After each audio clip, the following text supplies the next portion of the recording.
Christmas Day, 1989. As families across Europe opened presents, Romania was watching a firing squad execute its dictator live on national television. Only days before, Nicolae Ceaușescu stood on a balcony, defiant. In minutes, the crowd turned. The regime began to crack. Soldiers switched sides. Protesters took the streets. Ceaușescu fled. He didn't get far.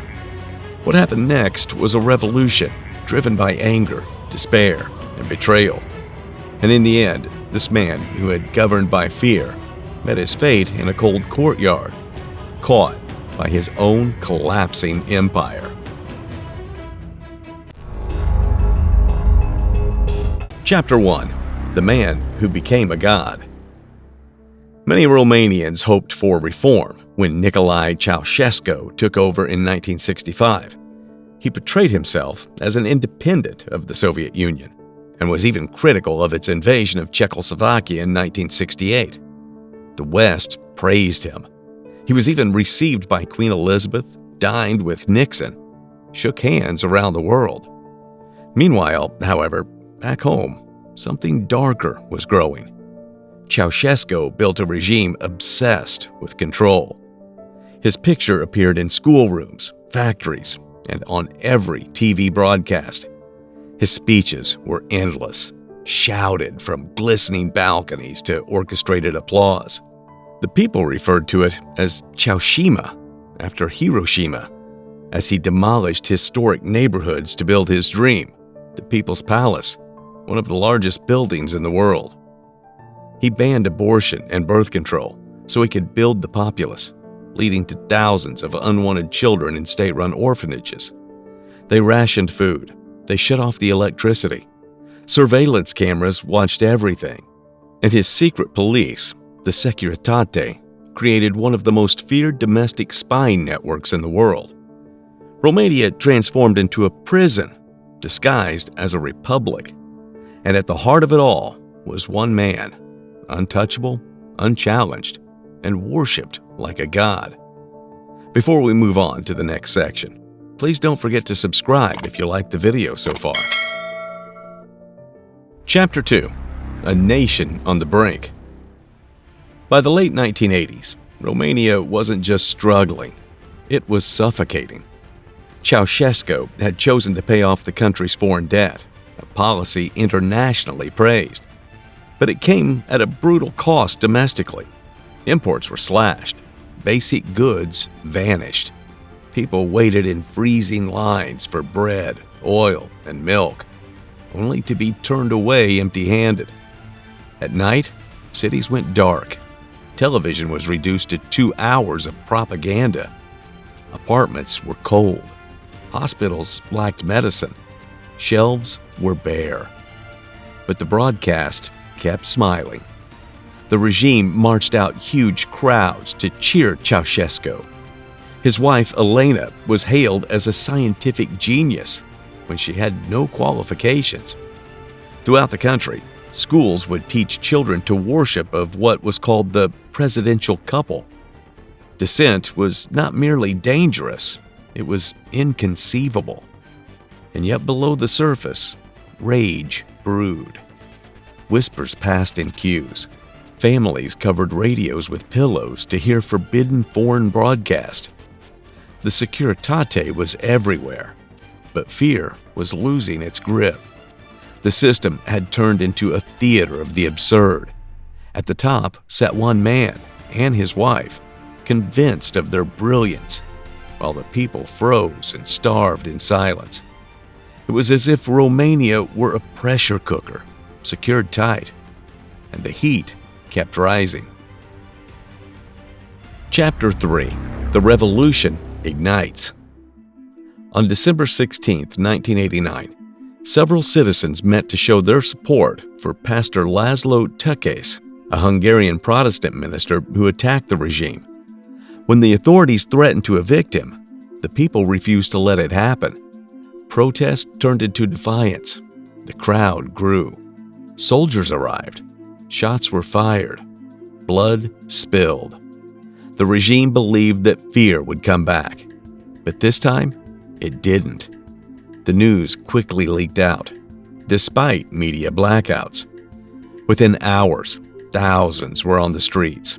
The army began firing, killing dozens. Some of the corpses were set in flames by militants, and others were thrown into the rivers. But it was too late. Romania was awake. Ceaușescu attempted to calm matters the only way he knew, by appearing on a balcony in Bucharest for a speech to the people. He marched onto the balcony of the Central Committee building in the main square in the center of town. He stood there for a moment, waiting for applause. Instead, they started booing, and then they started chanting. He stood there, bewildered for a second, before he raised his hands above his head, a desperate look on his face, shivering figure. "Hello, comrades!" The cameras cut. The mask had slipped, and now everyone saw through it. On the very next day, chaos engulfed the capital. Protesters fought the loyalist troops. They built barricades. The fires were lit. The army finally cracked. Some servicemen rebelled. Some kept following the orders, even for hours or days. Finally, the decisive moment came. The military itself turned on the dictator. Ceaușescu and Elena escaped by helicopter from the rooftop of the Communist Party Central Committee building on December 22nd. It was cinematic, surreal. From the sky, they gazed down on a country burning. They didn't get far. Forced to land by the army, they were captured, beaten, and handed over to the new provisional government. The Ceaușescus were gods no more. They were prisoners, confused, disheveled, and frightened. Romania reached a boiling point, and the people have finally decided to scream after years of silence. What started as a protest for the protection of one man became a nationwide revolt, swift, bloody, and unstoppable. The most closed society in Eastern Europe had just televised its dictator's fall in real time. Chapter 4. The Trial That Lasted 1 Hour. On December 25, 1989, as much of the world was unwrapping gifts, Nicolae and Elena Ceaușescu were marched into a makeshift courtroom inside a military base in Târgoviște. The trial was a formality. The charges ranged from genocide to sabotage of the national economy and illegal acquisition of wealth. The proof was ambiguous, the process chaotic. The Ceaușescus refused to accept the court's authority. Elena screamed at the judges.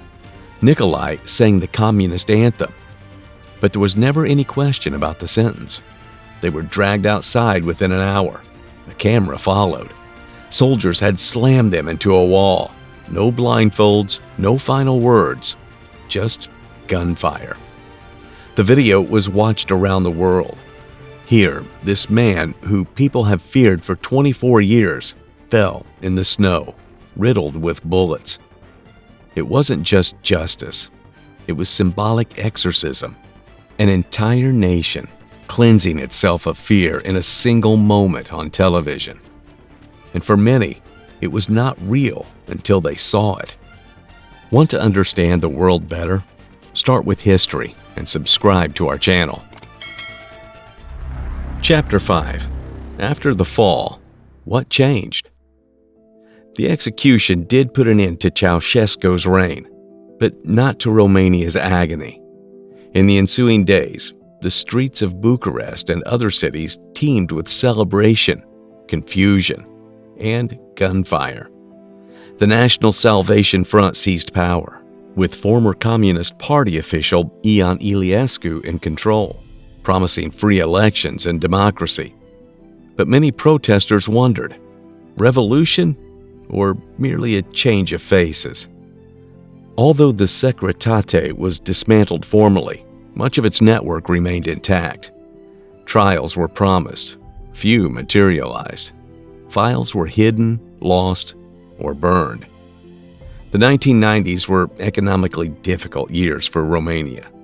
From corruption and inflation to unemployment, the nation was plagued. The generation who grew up under a dictatorship had to learn what freedom was and how fleeting it could be. But from that moment, something changed that could never be reversed. For the first time in decades, the Romanian people have had their say, and the world has been able to hear. The voices have brought down the person who once desired nothing but silence. And in the darkness, those voices have not fallen silent. Nicolae Ceaușescu did not die in combat. He died before a camera. His domain melted away in days, a reminder that no regime, however brutal, is immune to consequence forever. But what comes after tyranny? Justice? Chaos? Or something in between? Romania's revolution reminds us, the fall of a dictator is merely just the start to holding an entire nation accountable. What do you think? Were the people ever served justice? Or was it entirely vengeance? Drop your answers below. And if you want more stories of history's turning points, don't forget to like and subscribe. Here's another video history buffs enjoyed watching. Goodbye for now.